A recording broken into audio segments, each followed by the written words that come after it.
జాగ్రత్తగా కొంచెం అమ్మా మీరు రివిజన్ చేసుకోండి, వేరే ఏం లేదు కానీ కాస్త రివిజన్ చేయండి. జాగ్రత్తగా రివిజన్ చేస్తే పని అయింది. మీరు ఏం భయపడొద్దు. పేపర్ ఎలా వచ్చినా త్వరలో మనం ఇలాంటి అంశాలతో చక్కగా మనం ఒక టెస్ట్ సిరీస్ అనేటువంటిది పెడుతున్నాను. 4వ తారీఖు నుండి మే 4వ తారీఖు నుండి మనకు టెస్ట్ సిరీస్ ప్రారంభం అవుతుంది. మీ అందరూ ఈ టెస్ట్ సిరీస్ని చక్కగా వినియోగించుకోండి. మీకు ఖచ్చితంగా సమగ్రమైనటువంటి వివరణలు కూడా ఆ టెస్ట్ సిరీస్లో ఇస్తాము. ఇప్పుడు భయపడటం కన్నా మనం సుమారుగా ఒక 25 టెస్టులు ఉంటాయి. 25 టెస్టుల్లో ప్రతి టెస్ట్లోనూ 50 నుండి 70 ప్రశ్నలు మినిమం ఉంటాయి. టాపిక్ వైజ్గా జరుగుతుంది. 50 ప్రశ్నలు ఖచ్చితంగా ఉంటాయి. ఓకే, టాపిక్ వైజ్గా ఉంటుంది. 50 నుండి 70-75 ప్రశ్నలు ఇవ్వటానికి మేము ప్రయత్నం చేస్తున్నాం. మినిమం 50 ప్రశ్నలు ఉంటాయి. ఏపీ హిస్టరీలో ఒక టెస్ట్లో ఒక టాపిక్ ఉందనుకోండి, ఒక టాపిక్ మీదే ఉంటాయి. ఇప్పుడు శాతవాహనులు ఆంధ్రజాతి అనేటువంటి దాని మీద ఒక 50 ప్రశ్నలు చూడండి. మరి ఇలాంటి అనలైటికల్ ప్రశ్నలు మీరు 4 స్టేట్మెంట్స్ తీసుకుంటే 4 క్వశ్చన్స్ 200 ప్రశ్నలు వస్తాయి మీకు. కాబట్టి ఇలాంటివి రాసుకొని మీరు లబ్ధి పొందండి. మరలా శాతవాహనులు సపరేట్గా ఉంటుంది. దాని మీద పెద్ద టాపిక్ కాబట్టి మనం 75 ప్రశ్నల నుండి 100 ప్రశ్నలు కూడా ఇవ్వచ్చు. ఇన్నే అని కన్ఫైన్ చేసి చెప్పనండి నేను. మీకు ఎంత బెనిఫిటబుల్గా ఉంటుంది అనేటువంటి దాన్ని బట్టి అలా ఇస్తాను. అంటే ఒకవేళ మీరు నా టెస్ట్ రాస్తే మీ కాన్ఫిడెన్స్ పోద్దేమో అని మీరు అనుకోవద్దు. కాన్ఫిడెన్స్లు తెచ్చిపెట్టుకుంటే రావండి. సబ్జెక్టు చదివితే కాన్ఫిడెన్స్ వస్తుంది. కానీ నేను పెద్దగా స్టేట్ ర్యాంక్ సంపాదిస్తా అని టీ స్టాల్ కాడ కూర్చొని చిట్ చాట్ చేసుకుంటా ఉంటే రావండి. మనం సరైనటువంటి మార్గదర్శకత్వంలో ముందుకెళ్ళినప్పుడే అది సాధ్యం. జాగ్రత్తగా గమనించుకోండి మీరు. ఓకే, రైట్ అండి. నెక్స్ట్ తీసుకుంటే ఇక్కడ సంగీత రత్నాకరమునకు వ్యాఖ్యానముగా రాయబడినది సంగీత సుధాకరం, సింగభూపాలుడు అనేటువంటి ఆయన. ఓకేనా, శార్జధరుడు అనేటువంటి ఆయన రచించినటువంటి సంగీత రత్నాకరము అనేటువంటి దానికి సంగీత సుధాకరం అనేటువంటిది రాస్తాడు. కాళిదాసు నాటకత్రయమునకు వ్యాఖ్యానముగా రచించబడినది వసంతరాజీయము. గాథా సప్తసతిపై వ్రాయబడిన వ్యాఖ్యాన గ్రంథం సప్తసతీ సారటీక. ఆయన 700 పెదకోమటి వేమారెడ్డి తనకు నచ్చినటువంటి ఈ 700 గాథల్లో కొన్నింటిని తీసుకొని వాటి మీద వ్యాఖ్యానాలు రాశాడు. 700 కథల సారాంశం అని చెప్పుకున్నాం కదా, గాథా సప్తసతి అని అంటే ఆ 700 కథల్లో తనకు నచ్చినటువంటి కొన్ని కథలను తీసుకుని దాని మీద రాసినటువంటి వ్యాఖ్యానాలు ఇవి. సప్తసతీ సారటీక.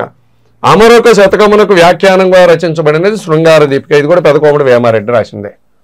ఇక్కడ గమనించండి, కాళిదాసు నాటక త్రయమునకు వ్యాఖ్యానముగా రచించబడినది వసంతరాజీయం కాదు. వసంతరాజీయం రాసింది కుమారగిరి రెడ్డి నాట్యశాస్త్ర గ్రంథం.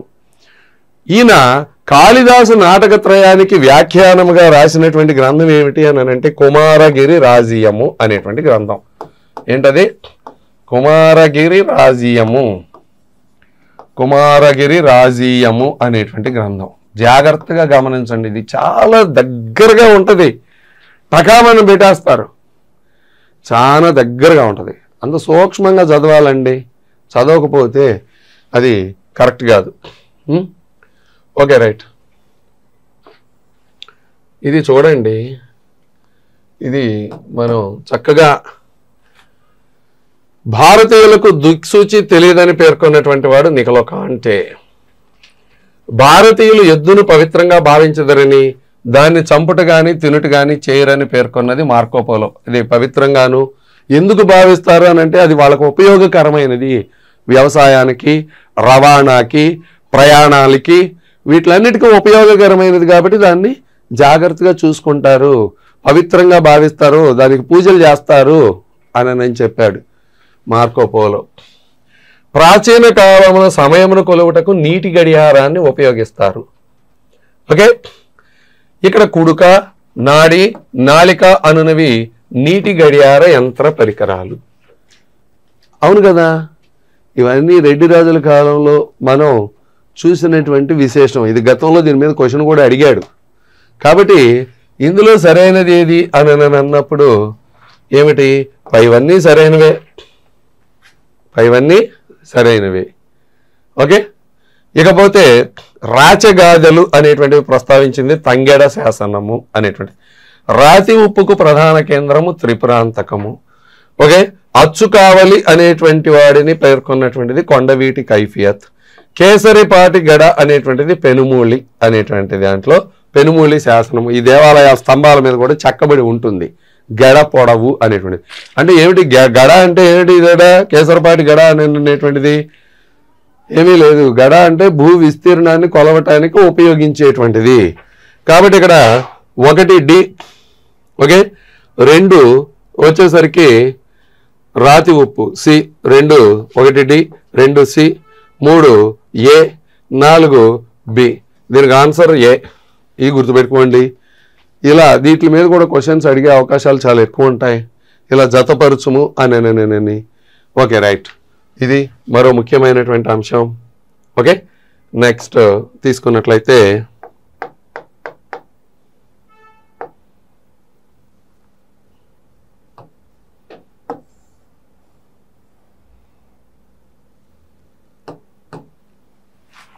రెడ్డి నాయక యుగ దృష్ట్యా సరైనది గుర్తించుము అని అన్నాడు. ఈ కాలమున రెడ్డి నాయక యుగంలో దేశీ విదేశీ వాణిజ్యం వైశ్య తెలిక బలిజ, ఓకే, కులాలు నిర్వహించేవి, వ్యాపారాన్ని నిర్వహించేది వీళ్ళే. విదేశీ వాణిజ్యానికి మోటుపల్లి కేంద్రంగా కొనసాగింది, కరెక్టే.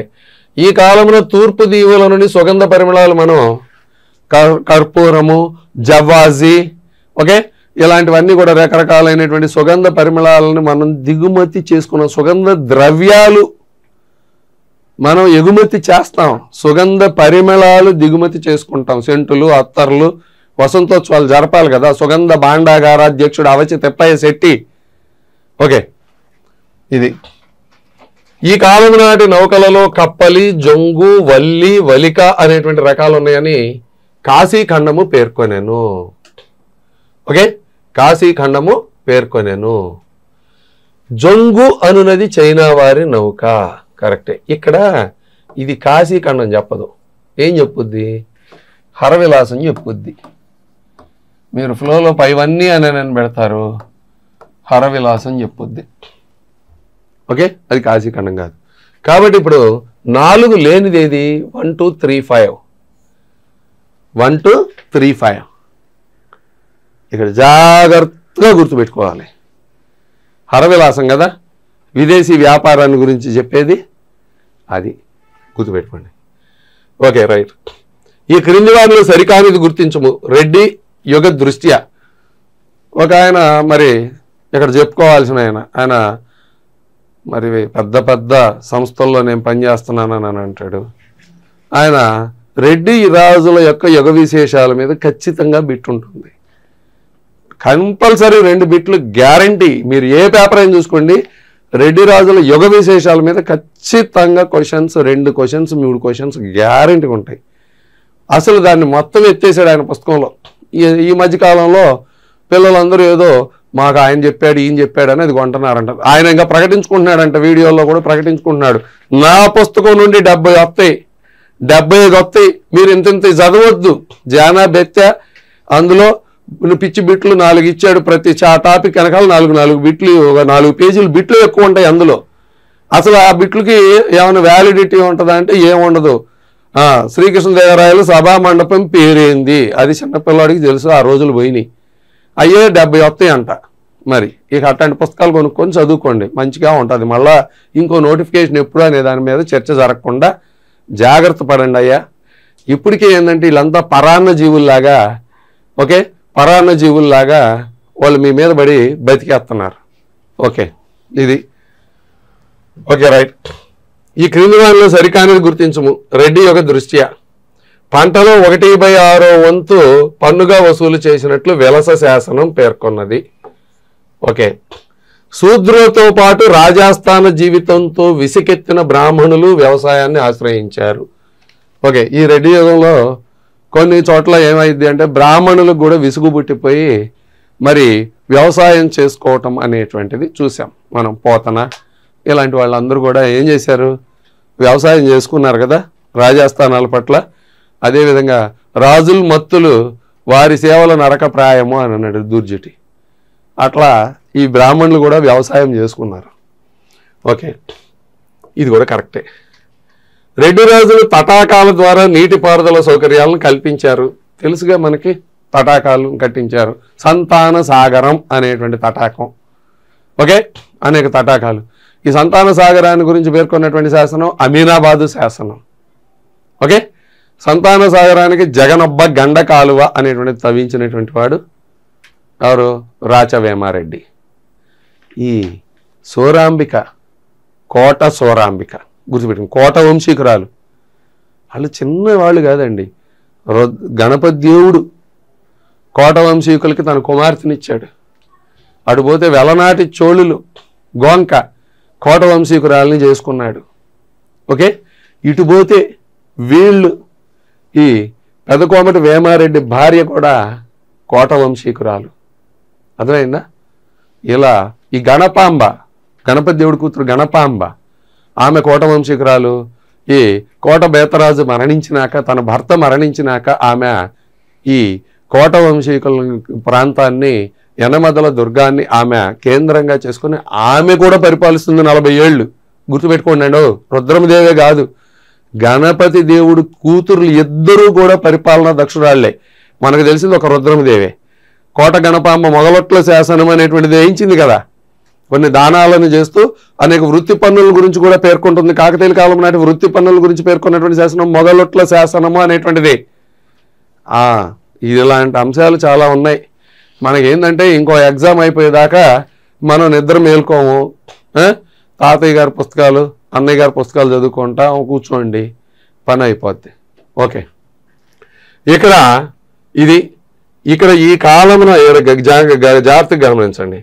ఈ కాలమున రాజ్య ఆదాయం అధిక భాగము ప్రజాహిత కార్యక్రమాలకు వినియోగిస్తారా? ఇలా ఉన్న పిచ్చోళ్ళ దేనికి వినియోగించారు వీళ్ళు? ప్రజాహిత కార్యక్రమాలకు కాదు, సైనిక నిర్వహణకు, వారి యొక్క వ్యక్తిగత దీనికోసం, సౌకర్యాల కోసం వినియోగించుకున్నారు. ప్రజాహితం కోసం ఎవడు వినియోగించాడు? ఎవడు వినియోగించలా. ఇది గుర్తుపెట్టుకోండి. ఇక్కడ రెడ్డి రాజుల్లో అంత ప్రజాహిత కార్యక్రమాల కోసం వినియోగించాల. ప్రతిసారి వీళ్ళు దండయాత్రలు చేసుకుంటూ సైన్యాల కోసం ఖర్చు పెట్టుకున్నారు. ప్రజాహిత కార్యక్రమాల కోసం ఖర్చు పెట్టలే ఎక్కువ. ఇది గుర్తుపెట్టుకోండి. ఇది దీంట్లో సరికానిది. ఇట్స్ అ వెరీ వెరీ ఇక్కడ కాన్సెప్చువల్ బిట్. ఓకే, ఇది ఏ బి, ఇక్కడ 1 2 3 పడ్డాయి. సరే, అయినా సరే ఇది ఓకే. ఈ క్రింది వారిలో సరికానిది గుర్తించము అని అన్నాడు. కందుకూరు శాసనములో, ధర్మవరం శాసనాలలో మధ్యాక్కర ఛందస్సు కలదు అని అన్నాడు. ఓకే, కందుకూరు, ధర్మవరంలో సీసముతో పాటుగా మధ్యాక్కరలు కూడా ఉన్నాయి. సీసము మరియు మధ్యాక్కరలు కందుకూరు, ధర్మవరం శాసనాలలో. Okay, right. జినవల్లభుని కుర్క్యాల శాసనం కన్నడ, తెలుగు, సంస్కృత భాషల్లో గల త్రిభాషా శాసనం. ఓకే, జినవల్లభుని కుర్క్యాల శాసనంలో కంద పద్యాలు, శార్దూల పద్యాలు, మత్తేబ పద్యాలు, చెంపకమాల పద్యాలు కలిగి ఉన్నాయి. వెరీ వెరీ ఇంపార్టెంట్ ఇది కూడా. ఓకే, జినవల్లభుని సోదరుడైన పంపకు సకల కళా ప్రవీణ, వాగ్వాదూర వల్లభ, భవ్యరత్నాకర అనేటువంటి బిరుదులు ఉన్నాయి. ఓకే, ఇది. ఇకపోతే ఇక్కడ జనవల్లభుడికి ఈ బిరుదులు ఉంటాయి. జనవల్లభుడికి ఈ బిరుదులు ఉంటాయి. గుర్తుపెట్టుకోండి. This is the answer is D. Okay, ఇకపోతే ఈ క్రింది వారిలో సరికానిది గుర్తించుము అని అన్నాడు. రామప్ప దేవాలయ పోషణకు దామనముగా ఇవ్వబడినది. రామప్ప దేవాలయ పోషణకు దానముగా ఇవ్వబడినది అని అన్నాడు. నెక్కొండ గ్రామం అని అన్నాడు. సరే చూద్దాం. 1000 స్తంభాల గుడి పోషణకు దానముగా ఇవ్వబడింది మధ్య చెరువుల గ్రామం. కరెక్టే. బద్దెగా లేక సుభగదామ జనాలయమునకు దానముగా ఇవ్వబడినది వణికటువుల గ్రామం. కరెక్టే. కటికాభరణ జలాలయమునకు దానముగా ఇవ్వబడినది కలచుంబరు గ్రామం. కాదు. మరే గ్రామం ఇచ్చారు? మలియంపూడి గ్రామాన్ని ఇచ్చాడు. మలియంపూడి ఎవరిచ్చింది? రెండో అమ్మరాజు ఇచ్చాడు. ఎవరి కోరిక మేరకు ఇచ్చాడు మలియంపూడి గ్రామాన్ని? ఎవరి కోరిక మేరకు ఇచ్చాడు? ఆయన యొక్క మరి ఈ దుర్గారాజు అనేటువంటి ఆయన కర్మరాష్ట్ర విషయాధ్యక్షుడైన దుర్గారాజు కోరిక మేరకు మలియంపూడి గ్రామాన్ని మరి దీనికోసం ఇచ్చాడు. దీనికి కటికాభరణ జనాలయానికి. కటికాభరణం అనేటువంటిది ఎక్కడుంది? కటికాభరణ జనాలయం ఎక్కడుంది? కంచిపట్టు ఆభరణాలు, ధర్మవరం చీరలు అని అంటాం కదా. కటికాభరణం ధర్మవరంలో ఉంది. ఎక్కడ? అనంతపురం జిల్లా ధర్మవరం కాదు, ఇది ప్రకాశం జిల్లాలోది, గుర్తుపెట్టుకోండి. Okay, right. మరి మలియంపూడి అదేవిధంగా మరి కలచుంబర్రును ఎవరికి ఇస్తారు? చామికాంబ, ఆయన యొక్క భార్య చామికాంబ కోరిక మేరకు ఓకే కలచుంబరు గ్రామాన్ని గురువైన త్రికాల సిద్ధాంత యోగికి, కాళీ భద్రాచార్యుడు లేక త్రికాల సిద్ధాంత యోగికి దానంగా ఇవ్వటం జరుగుతుంది. అదేవిధంగా మరి ఆయన తన యొక్క సేనానులైనటువంటి భీమ నరవాహనుల కోరిక మేరకు మరి ఏం గ్రామాన్ని దానంగా ఇచ్చాడు? భీమ నరవాహనుల కోరిక మేరకు దానంగా ఇచ్చినటువంటిది మరి పెదగాదెలవర్రు అనేటువంటిది, పెదగాదెలవర్రు. మరి ఇక్కడ ఇంకొకటి ముఖ్యమైనటువంటి అంశం ఏంటి? రామప్ప దేవాలయ పోషణకు ఇవ్వబడినటువంటిది ఏమిటది అని అన్నాడు. నెక్కొండ గ్రామం అన్నాడు. కాదు, రామప్ప దేవాలయ పోషణకు విప్పర్లపల్లి, బోర్లపల్లి అనేటువంటి గ్రామాలు. ఏంటయ్యి? విప్పర్లపల్లి, బోర్లపల్లి గ్రామాలు. విప్పర్లపల్లి, బోర్లపల్లి గ్రామాలు. బోర్లపల్లి గ్రామాలు. ఈ గ్రామాలను దానంగా ఇవ్వటం జరిగింది. ఎవరిచ్చారు? అక్కడ రామప్ప దేవాలయాన్ని నిర్మించినటువంటి రుద్రుడు, రేచర్ల రుద్రుడు ఇవ్వటం అనేటువంటిది జరిగింది. Okay, right. Very very important. ఇక్కడ చాలా జాగ్రత్తగా ఈ గ్రామ దానాలు ఇవన్నీ ఏ దేవాలయానికి ఏమి ఇచ్చారు అనేటువంటిది అది కూడా చాలా ఇంపార్టెంట్. ఇక్కడ మీకు సింగిల్ లైన్ బిట్లు తీసుకుంటే ఇందులోనే 4 వస్తాయి. ఓకే, ఇది చూడండి. ఇలాంటివన్నీ కూడా చాలా చాలా ఇంపార్టెంట్. కొంచెం ఈ పేపర్లో మీరు మంచి మార్కులు తెచ్చుకొని ఉంటారు, మీకు ఇవన్నీ వచ్చి ఉంటాయని నేను అనుకుంటున్నాను. మరి అది మరి మీరే చూసుకోండి. ఓకే, ఎందుకంటే మీరు చాలా స్కోరింగ్ కాబట్టి ఫస్ట్ పేపర్ మీరు అసలు దుమ్ము లేపుతా అంటారు. అందుకనే ఇక దుమ్ము లేపండి అని చెప్పి ఓ బస్సు పోతా ఉంటే దాని వెనకాల దుమ్ము పెట్టుకొని కూర్చొని ఉంటారు. అంటే ఆ దుమ్ము వచ్చి మీ కంట్లో పడుతుంటుంది. ఆయన ఏమో బస్సులో పోతుంటాడు, ఆ దుమ్ము వచ్చి మీ కంట్లో పడుద్ది. Okay, right. ఇది ఇక్కడ చూడండి. శాతవాహనాహారమును పేర్కొన్నది మేకధోని శాసనం. ఓకే. పూగ రాష్ట్రమును పేర్కొన్నది అమరావతి శాసనం. కరెక్టే. ప్రజలకు రాజును ఎన్నుకొని అధికారము కొన్ని ప్రాంతాల్లో ఉండినట్లు పేర్కొన్నది రుద్రదామను జునాగఢ్ శాసనం కూడా కరెక్టే. మరి ఇప్పుడు ఇంకా కరెక్ట్ కాదు ఇదా? ఏం కరెక్ట్ కాదు చూద్దాం. మరి వాసిష్ఠీపుత్ర పులోమావి అసక ములక కుకురా ప్రాంతకు అధిపతి అని పేర్కొన్నది నాసిక్ ప్రశస్తి శాసనము. వీటిలన్నిటికీ అధిపతి అని ఎవరు చెప్పింది? గౌతమిపుత్ర శాతకర్ణి గురించి చెబుతా చెప్పారు. ఆయన వాసిష్ఠీపుత్ర పులోమావి వీటికి అధిపతి అని చెప్పలా. కాబట్టి ఇందులో సరికానిది ఇది ఒక్కటే. కాబట్టి 4 మాత్రమే సరికాదు ఇందులో. Okay, right. ఎందుకంటే మీకు శాతవాహనులు అంటే మీకు కొట్టిన పిండి, మీకు అన్నీ వచ్చు. శాతవాహనుల గురించి మీరు ఏది అడిగినా చేయగలరని నేను అనుకున్నా. సరే, చాలామంది రాసి ఉంటారులే ఇందులో, దీని గురించి ఏమి ఇబ్బంది లేదు. ఓకే, ఇక్కడ చూడండి. ఓకే, సర్వరాజలోక మండల ప్రతిగృహీత శాసనస్య. ఓకే, ఇది దాన్ని అట పక్కన పెడదాం. శాతకర్ణి అను బ్రాహ్మణ ఋషిని పేర్కొన్న గ్రంథము కాళిదాసు రచించిన రఘువంశం. Very very important. ఇక్కడ ఇది మీరు కొత్తగా వినొచ్చేమో అది నాకు తెలీదు. అంటే మీరు ఉండొచ్చులే, మీ అన్నయ్య చెప్పుంటాడు. శాతకర్ణి అను బ్రాహ్మణ ఋషి సంతతియే శాతవాహనులని పేర్కొన్నది మారేమండ రామారావు. ఈ శాతకర్ణి అనే ఆ బ్రాహ్మణ ఋషి యొక్క సంతతియే శాతవాహనులు అని చెప్పినటువంటి వాడు మారేమండ రామారావు గారు. శాతవాహనుల కాలం నాటి ప్రజలు దారు నిర్మిత అంటే వుడెన్ అనమాట. దారు అంటే వుడ్. ఇంద్ర ప్రతిమలను ఆరాధించుచున్నారని పేర్కొన్నది గాథ సప్తసతి. చెప్పిందిగా గౌరీ గణేష ఇంద్ర ఆలయాల ప్రస్తావన గాథ సప్తసతిలో ఉంది కదా, చక్కగా పెట్టేయచ్చు. కాబట్టి ఇందులో ఇక్కడ సర్వరాజలోక మండల ప్రతిగృహీత శాసనస్య GPS. Okay, so answer is 2, 3, 4 correct. సరి అయిన జతలు ఇవి సరి అయినవి, ఇది సరికాంది. కాబట్టి ఈ 2, 3, 4 సరి అయినవి. Okay right. ఇకపోతే ఒక 40th బిట్ చెప్పినాక మన పాలిటీ సార్ కూడా చెప్తారు. మరలా మిగతాది నేను మరలా సార్ చెప్పినాక కొంత చెప్పినాక నేను కంటిన్యూ చేస్తాను. ఈ క్రింది వానిలో హీనయాన బౌద్ధ ఉపశాఖ కానిది గుర్తించుము. హీనయానానికి చెందినటువంటి. ఓకే, ఇందులో గోకులికవాదము, పన్నాత్తివాదము అనేటువంటివి మహాసాంఘిక శాఖకు చెందినవి. ఈ చెన్నగిరికవాదము, బదయానికవాదము అనేటువంటివి మాత్రం ఈ హీనయాన ఉపశాఖలు. ఈ 2 కానివి ఈ 2. కాబట్టి 1, 2 అనేటువంటివి మరి తప్పు. మరి ఇవి ఈ 40 క్వశ్చన్స్. ఈ క్రింది వానిలో సరికానిది గుర్తించుము అన్నాడు.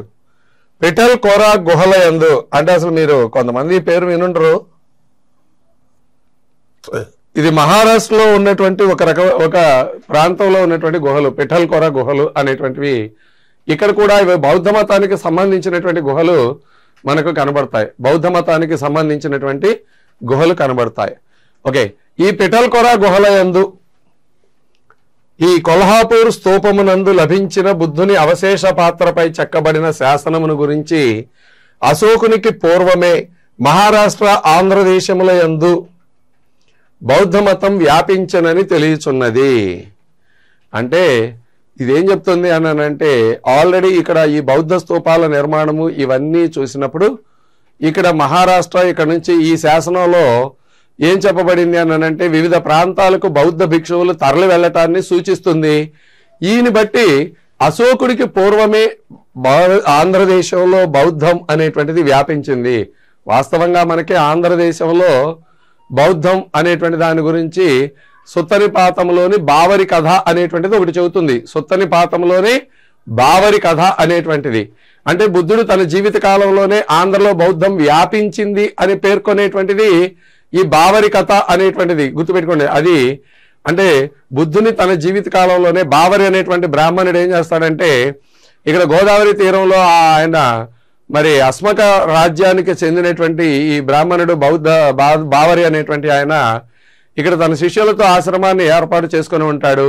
ఈ తథాగతుడు అనేటువంటి ఆయన, తథాగతుడు అంటే బుద్ధుడు, ఈ తథాగతుడు తన సందేశాన్ని వినిపిస్తూ మరి ఎంతో ప్రభావాన్ని చూపిస్తున్నాడట.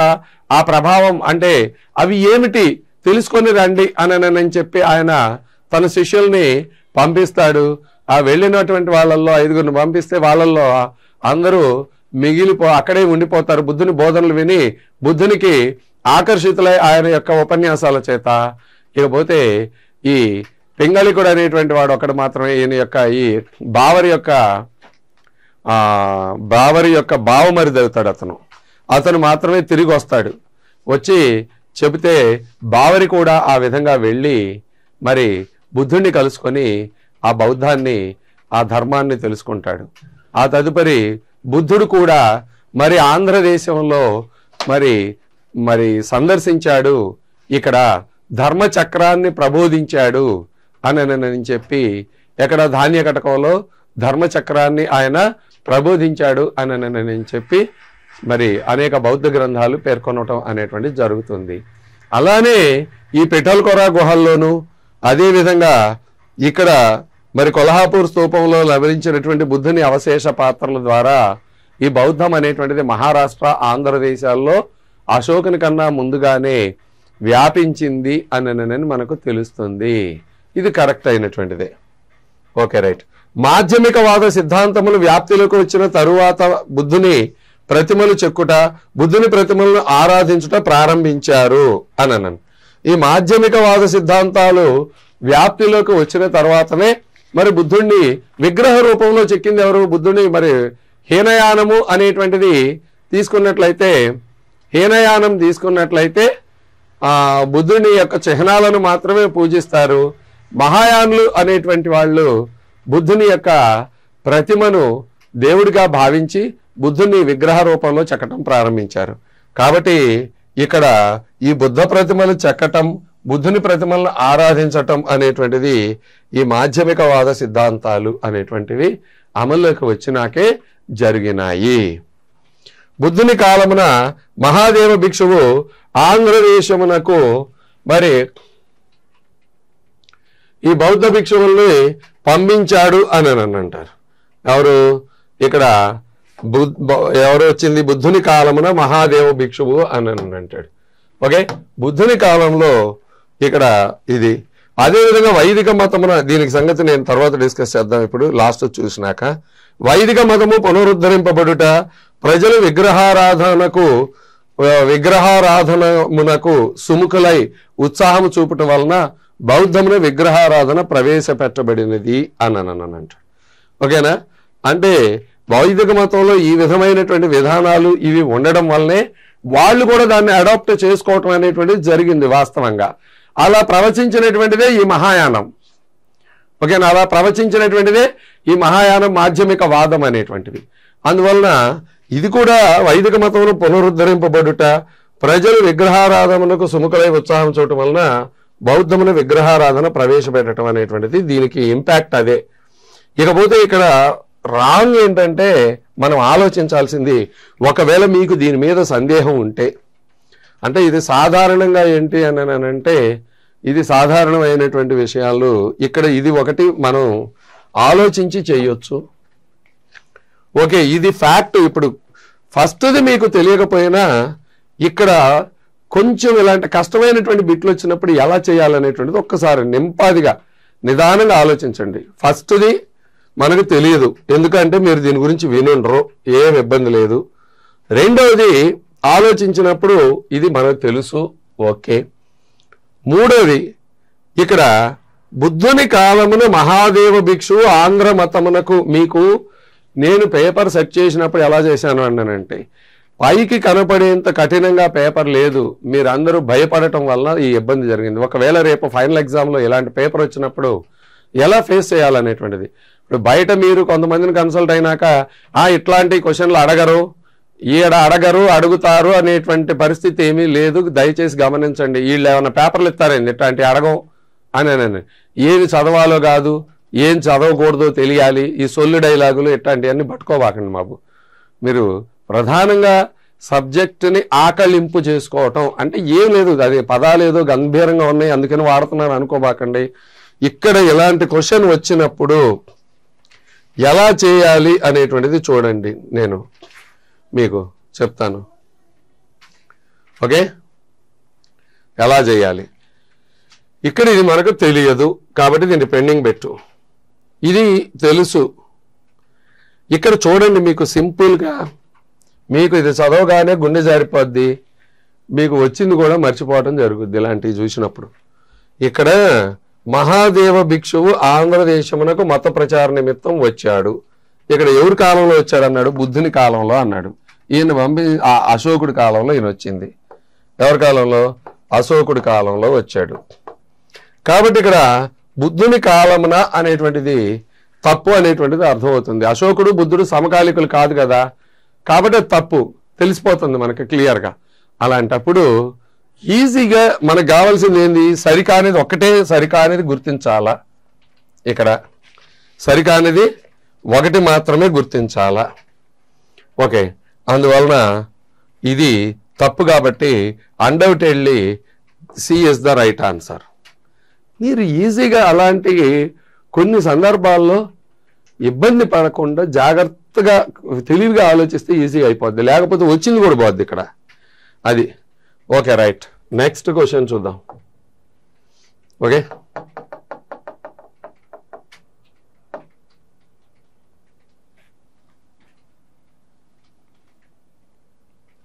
నెక్స్ట్ క్వశ్చన్,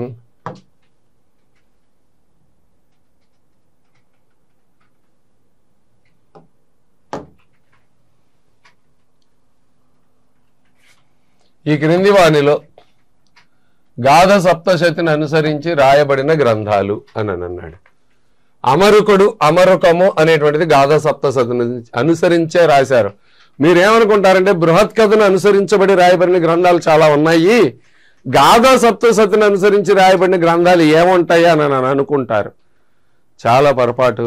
కొంచెం జాగ్రత్తగా స్టాండర్డ్ బుక్స్ చదివినప్పుడు మాత్రమే ఇలాంటివి తెలుస్తాయి. అర్థమైందా? ఇది ఇక్కడ చూడండి. ఇక్కడ అమరుకము అనేటువంటిది అమరకుడు అనేటువంటి వాడు అమరకము అనేటువంటిది రాస్తాడు. ఈ అమరకముపై వ్యాఖ్యయే అమరకుడు రచించిన అమరకముపై వ్యాఖ్యయే మనకి శృంగార దీపిక అనేటువంటి గ్రంథం. అర్థమైందా? కాబట్టి ఇక్కడ తీసుకున్నట్లయితే ఇక్కడ గోవర్ధనాచార్యుడు ఆర్య సప్తసతి కరెక్ట్. ఈ గోవర్ధనాచార్యుడే ఏమంటాడనంటే వాల్మీకి వ్యాస మహర్షులకి ఇచ్చినటువంటి స్థానాన్ని ఈయనకి ఇచ్చాడు. ఎవరికి? గుణాఢ్యుడికి ఇచ్చాడు. ఈ వాల్మీకియే గుణాఢ్యుడు రూపంలో జన్మించాడు అని అంటాడు గోవర్ధనాచార్యుడు. ఓకే, ఇక్కడ ఇది ఆయన రచించినటువంటిది ఆర్య సప్తసతి. విహారి మిశ్రా విహారి సప్తసై అనేటువంటి గ్రంథం రాశాడు. ఇక్కడ సింపుల్ గా ఇక్కడ దండి అనేటువంటిది దశకుమార చరితం ఒకటే, ఇది కాదు. కాబట్టి కన్ఫామ్ గా రాయబడిన గ్రంథాల్లో ఇది లేనిది చూసుకోవటమే. అయితే నాలుగోది ఒకటే మనకు తెలుసు. ఇక్కడ దీన్ని తెలివిగా 2 ఎలిమినేట్ చేయొచ్చు. ఏమిటి? 1 2 3 4 ఇది కాదు, 1 4 ఇది కాదు. ఇక ఈ 2 ఉన్నాయి. ఈ రెండిట్లో గతంలో అమరుకడు అమరుకము అనేటువంటిది ఇది ఉంది. ఈ అమరకముపై వ్యాఖ్యానమే మనకి శృంగార దీపిక పెదకోమటి వేమారెడ్డి రాసినటువంటిది భావదీపిక అనేటువంటిది ఇది. కాబట్టి ఇక్కడ కొంచెం జాగ్రత్తగా గమనిస్తే దీని ఒక్కదాన్ని చెయ్యొచ్చు.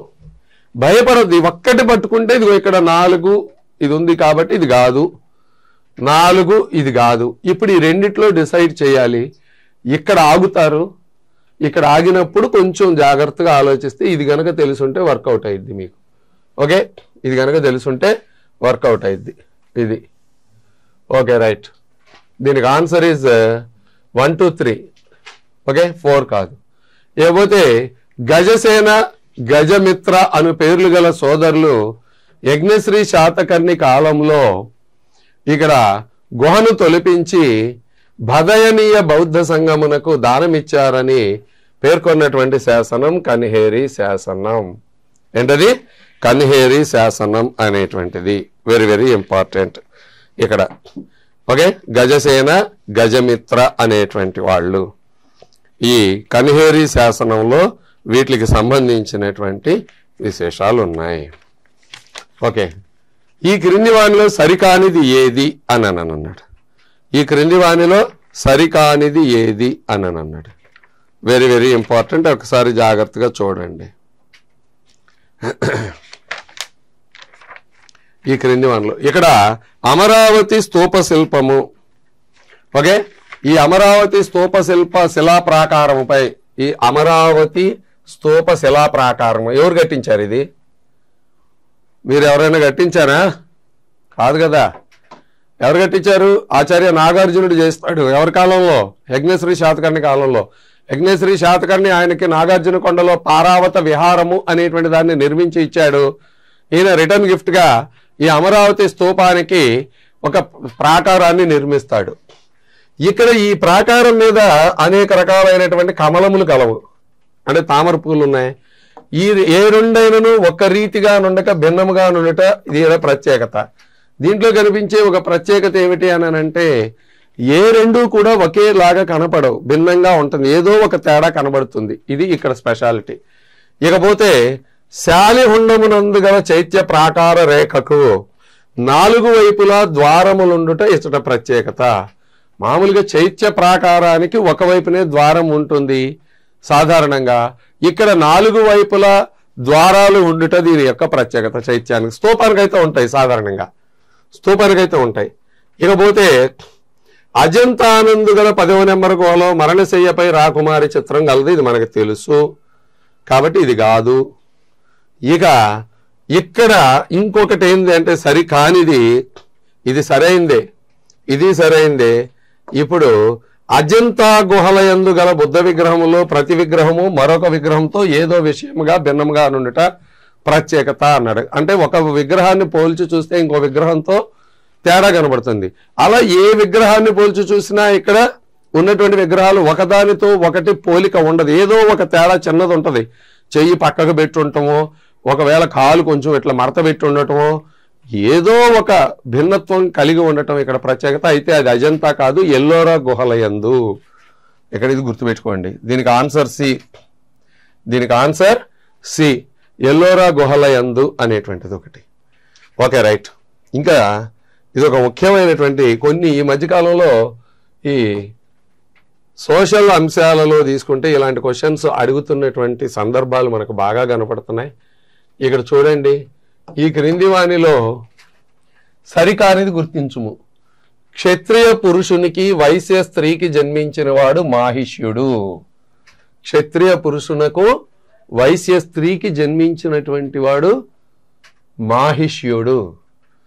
వైశ్య పురుషునకు శూద్ర స్త్రీకి జన్మించిన స్త్రీని కరణి అందరు.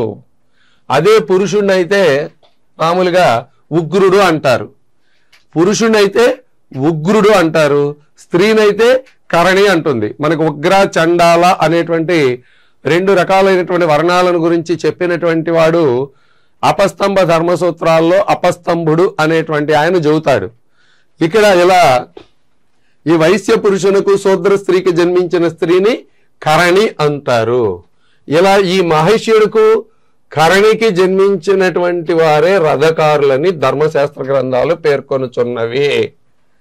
Very very important. ఇది చాలా డెప్త్ అయినటువంటి క్వశ్చన్. అంటే దీని మీద బాగా పట్టున్నప్పుడు మాత్రమే చేయగలరు. సాధారణంగా అంటే పిల్లల నుండి ఇలాంటి ప్రశ్నలు మనం ఎక్స్పెక్ట్ చేయలేం, కానీ ఎగ్జామినర్ నుండి ఎక్స్పెక్ట్ చేయొచ్చు. మరి అలాంటివి వచ్చినప్పుడు ఖచ్చితంగా తెలిస్తే చేయగలం, లేకపోతే వదులుకోవటమే.